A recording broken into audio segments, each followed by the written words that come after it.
Pendengar sekalian, kali ini kita akan membahas mengenai anak adalah subjek dalam parenting. Bagaimana menjadi orang tua yang efektif? Kita akan bahas lebih lanjut dalam tips kali ini. Sebagai manusia, kita cenderung mudah menyalahkan orang lain, bukan? Menyalahkan situasi ataupun keadaan yang ada di sekeliling kita. Kita jarang atau kurang terbiasa melihat kepada kesalahan diri kita. Apakah kita sudah terbiasa ataukah mungkin karena kita tidak memiliki waktu untuk mereview kesalahan-kesalahan yang kita lakukan? Demikian pun kita sebagai orang tua. Seringkali kita mudah sekali melihat kesalahan anak-anak kita, ataupun dengan segera kita menyalahkan anak dan remaja kita. Mereka selalu salah di mata kita, padahal mungkin sebaliknya.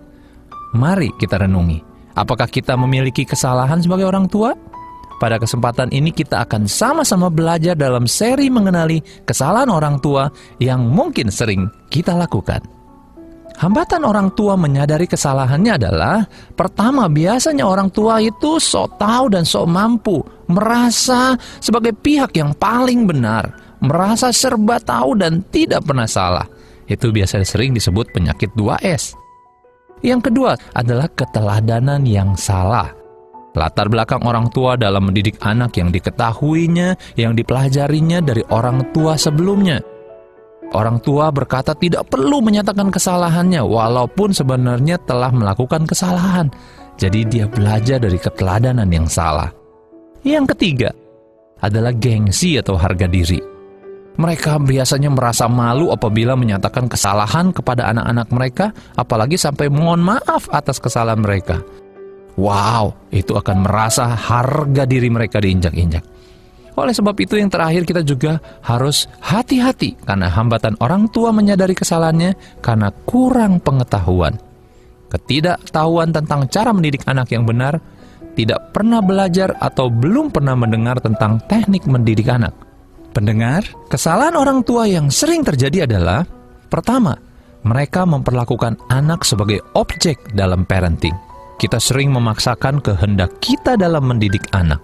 Kita ingin menjadikan anak-anak kita seperti apa yang kita mau dan kehendaki. Padahal kita harus tahu bahwa anak adalah subjek dalam pendidikan anak. Anak bukanlah korban atau pelengkap penderita. Anak adalah subjek yang penting.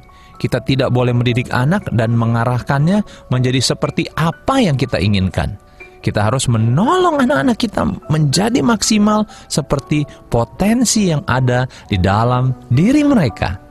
Pendengar sekalian, bagaimana kita menjadikan anak-anak kita subjek dalam kehidupannya nanti? Mari ikuti solution tips sebagai berikut. Kita harus menyadari bahwa anak kita adalah unik dan berbeda.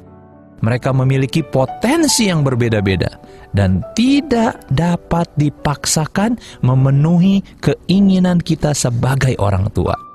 Yang kedua, setelah kita sadari, kita harus kenali dan kembangkan.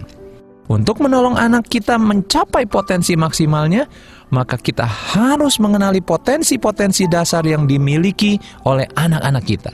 Arahkan anak-anak kita untuk mulai mengembangkan potensi yang dimilikinya untuk mencapai apa yang bisa dicapai secara maksimal. Jangan lupa yang ketiga, apresiasi dan evaluasi. Pujilah setiap kemajuan yang diraih oleh anak-anak kita sejalan dengan perkembangannya. Anak adalah pemegang peran utama film perjalanan sukses kehidupannya. Jadi, bertindaklah sebagai sutradara yang baik. Selamat mencoba!